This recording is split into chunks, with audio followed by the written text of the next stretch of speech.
Alright friends, let's make something super cute without making it complicated. If you're new to stenciling and chalk paste, this is a great place to start. So you just start off with a surface, and this one is a chalkboard surface, which I love because I can reuse it. And then I have an 8.5 by 11 stencil. We have all sizes, down from 2 inches to 15 by 15. And then I'm going to give it a quick little fuzz.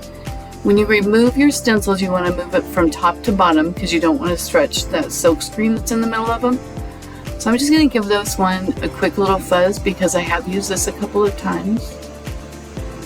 If it's brand new, you're going to want to fuzz it more than that. And then you're going to want to try to get it centered as you can. I just eyeball things. And then this is when you want to just kind of slow down, take your time, and make sure that all of those areas where the screen and the green are, you want to make sure that you get that all pressed down. That little skillet had tiny little, I think you can see it, so it just had a little green adhesive right there in the middle, and I wanted to make sure that was good and stuck down. And then this is the chalk paste. I love this stuff. And you're going to want to give it a little stir. And you wanted a consistency that's basically between, it's kind of like heavy whipped cream. You don't want it runny because then it'll bleed, and you don't want it too thick or it won't spread. If it's too thick, you can put a little bit of distilled water in it. Do not use regular water, tap water. Then this is the fun part. You just start taking it. Now your little squeegee that you used is beveled, so you want to use the beveled as your friend, so use it as a tool, and you just swipe it on there.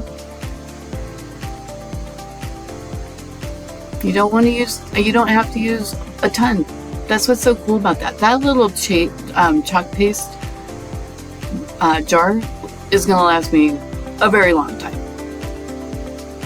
So once you get it all done, you just go and you wipe off the excess.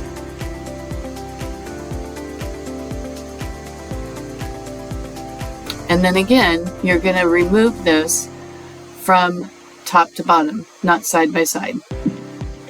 And this is the big reveal.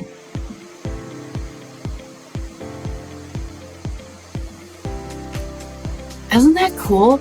And the coolest thing about doing this on like a chalkboard surface is that I can change this.